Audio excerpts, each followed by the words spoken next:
நேத்து ஒரு வீடியோ போட்டிருந்தேன். இன்ஸ்டாகிராம் பார்த்துட்டே இருக்கும்போது ஒரு சைனால இருந்து ஒரு அக்கா பண்ணு செஞ்சிருந்தாங்க. அது செய்ய போய் மாறி பாஸ்தா வந்துடுதுன்னு சொல்லி நேத்து சரி ஒழுங்கா வரல. இன்னைக்கு வந்து தண்ணியில போட்டு நேத்து ஸ்டீம் பண்ணி செஞ்சிருந்தேன்.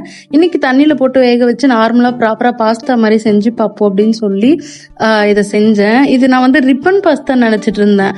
ஆனா இந்த பாஸ்தாவோட பேர் வந்து ஃபர்ஃபலே பாஸ்தா. ஏன்னா கரெக்டா ப்ரொனவுன்ஸ் பண்றேனான்னு தெரியல, பட் ஃபர்ஃபலே பாஸ்தான்னு தான் பார்த்தேன். இது வந்து நம்ம வெளியில இருந்து வாங்கி அதை செஞ்சு சாப்பிடுறது, அதுல எவ்வளவு ப்ரிசர்வேட்டிவ் சேர்த்திருப்பாங்க அதெல்லாம் தெரியல. பட் இந்த மாதிரி செஞ்சு சாப்பிடுறது வந்து உடம்புக்கும் ஹெல்த்தி, டேஸ்ட்டும் வந்து பெட்டரா தான் இருந்துச்சு. அந்த அளவுக்கு டேஸ்ட் கடையில வாங்குற அளவுக்கு இல்லைனாலும் ஓரளவுக்கு ஹெல்த்தியான ஆப்ஷன். ஆக்சுவலா ஆத்தென்டிக் இட்டாலியன் பாஸ்தால வந்து பெசில் லீவ்ஸ்ன்னு ஒண்ணு சொல்லிட்டு இருந்தாங்க. நான் கூட என்ன நினைச்சேன்னா, அது பெரிய ஏதோ ஒரு இலை போல ஃபிளேவர்ஃபுல்லா இருக்கும் போல, புதினா மாதிரி ஃபிளேவர் இருக்கும் அப்படின்னு நினைச்சேன். கடைசியில அது காசு கொடுத்து வாங்கி பார்த்தாதான் தெரியுது, நம்ம இருக்க இடத்துல அது பேர் வந்து ஒரு டைப் ஆஃப் துளசி சொல்லுவாங்க. இந்த கொசு வர்றதை விரட்டுறதுக்காக அதை யூஸ் பண்ணுவாங்க. ஸோ அதான் பெசில் லீவ்ஸ்ன்னு சொல்லி எனக்கு இப்பதான் தெரியும். பட் அதை எப்படி போட்டு சாப்பிடுறாங்கன்னு தான் எனக்கு புரியல.